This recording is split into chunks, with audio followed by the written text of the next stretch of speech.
अस्सलाम वालेकुम, मैं हूँ राना तान शबीर खान।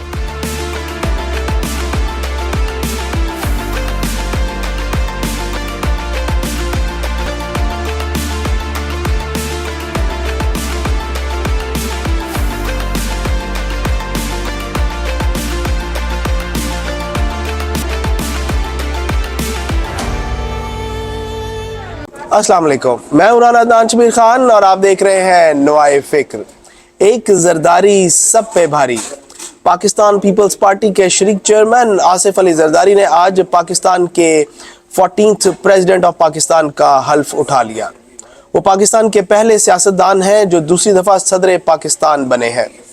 सदर के इलेक्शन में जरदारी साहब ने 411 वोट हासिल किए और उनके मुखालिफ महमूद खान अचकजई साहब ने 181 वोट हासिल किए। आसिफ अली जरदारी उस वक्त पाकिस्तान के सियासी उफक पर रोनुमा हुए जब 1987 में उनकी शादी मोहतरमा बेनज़ीर भुट्टो साहिबा से हुई। 1988 में जब पाकिस्तान पीपल्स पार्टी की हुकूमत बनी तो अपनी बेगम साहिबा की हुकूमत में वजीर माहौलियात और वजीर सरमायाकारी बने। 1990 में जब पाकिस्तान पीपल्स पार्टी की हुकूमत गिरी तो जरदारी साहब पहली बार पाबंदे सलासल हुए। 1993 में पाकिस्तान पीपल्स पार्टी ने जब दोबारा हुकूमत हासिल की तो जरदारी साहब भी जेल से बाहर आए।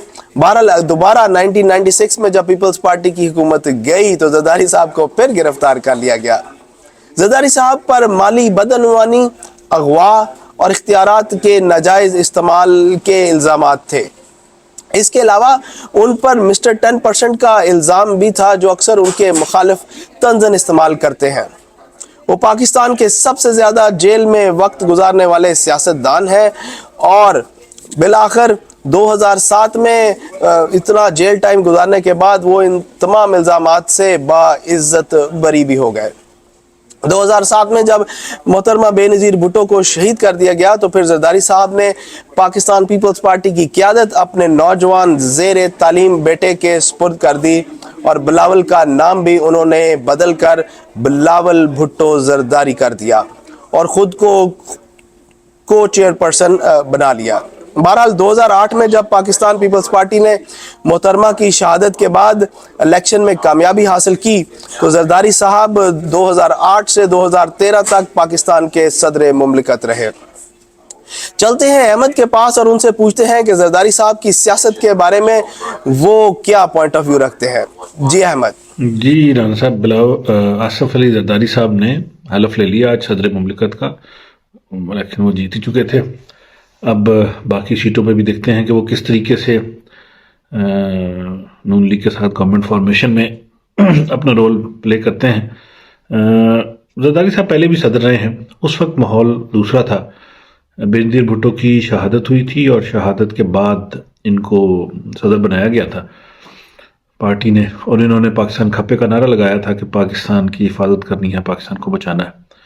नारा इनका काफ़ी कामयाब हुआ था और हुकूमत इनको मिली थी। लेकिन बाद में जो इन पे इल्ज़ामात आते गए, जिसमें अगेन एक बड़ा इल्ज़ाम ये भी था कि बीबी शहीद की शहादत में भी इनका नेगेटिव रोल था, जो कि बाद में साबित तो नहीं हुआ लेकिन इल्ज़ाम ये ज़रूर रहा। सियासी इल्ज़ाम हो सकता है और उसके फ़ौरन बाद ये इल्ज़ाम खुद ब खुद अपनी मौत आप मर गया, क्योंकि अगर इसमें कोई सदाकत होती तो फिर ये लोगों के ज़हन में चीज़ रह जाती, लेकिन ये हुआ नहीं ऐसा।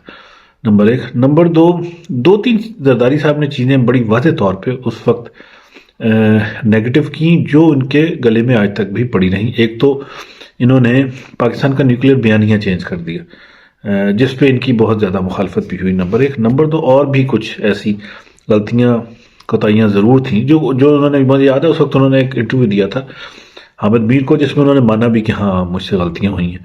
तो मेरा ख्याल है जरदारी साहब ने इस अरसे में काफ़ी कुछ ये सीखा होगा और बिलावल साहब ने भी कि किस तरीके से सियासत ख़त्म हो जाती है अगर आप लोगों की उम्मीदों के हिसाब से काम नहीं करते।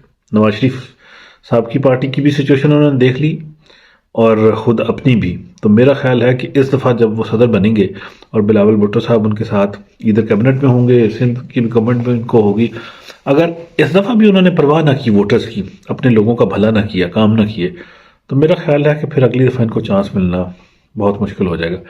और बिलावल साहब मेरा ख्याल है कि इतने इंटेलिजेंट ज़रूर हैं कि वो अपने مستقبل کے لیے اور پارٹی کے لیے وہ ضرور ایسے اقدامات کریں گے جس میں عوام کی بھلائی شامل ہوگی۔ تو یہ میرا ایک آئیڈیا تھا کہ زرداری صاحب کی جو پچھلی دفعہ کی ناکامیاں تھیں، میریٹ ہوٹل میں بلاسٹ ہونا اور لوگوں کا زبان زد عام یہ ہو جانا کہ جناب جو کوئی بھی بڑا زرداری صاحب سے جا کے ملتا ہے الٹیمیٹلی اس کو لاس ہی اٹھانا پڑتا ہے، اور یا تو اس سے چیزیں چھینی جاتی ہیں یا کچھ ہو جاتا ہے، یہ کافی کچھ ہوتا ہے۔ تو بہرحال اب وہ سچویشن نہیں ہے، اب میرا خیال ہے کہ زرداری صاحب کو عوام کے لیے کام کرنے کا چانس ملے گا۔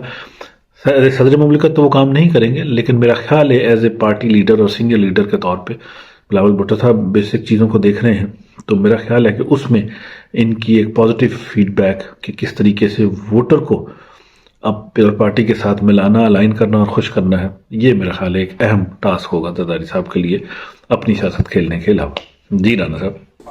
احمد، ایسا نہیں ہے، جب زرداری صاحب پہلے بار صدر مملکت تھے تو ان کے کریڈٹ پر بہت سی باتیں آتی ہیں جو کہ میرا خیال ہے کہ قابل ستائش ہیں، جن میں سب سے اہم اسمبلی کی معطلی سمیت تمام تر اختیارات پارلیمنٹ کے سپرد کرنا ہے، 18ویں ترمیم کے ذریعے صوبائی خود مختاری، فاٹا کی اصلاحات، آغاز حقوق بلوچستان اور نیشنل فائنانس کمیشن ایوارڈ کے فارمولے کی ازسر نو تشکیل، گلگت بلتستان کی خود مختاری اور صوبہ سرحد کو خیبر پختونخوا کا نام دینا شامل ہے۔ ابھی یہ تمام کام ایسے ہیں جو عام آدمی نہیں سمجھ سکتا کہ پاکستان اور پاکستان کی جمہوریت کے لیے کتنی بڑی خدمت ہے، اور نہ ہی پاکستان پیپلز پارٹی کے پاس پاکستان تحریک انصاف کی طرز کا واٹس ایپ کا ٹرول بریگیڈ ہے جو سوشل میڈیا پر زرداری صاحب کی گلوریفیکیشن کے لیے کام کر سکے۔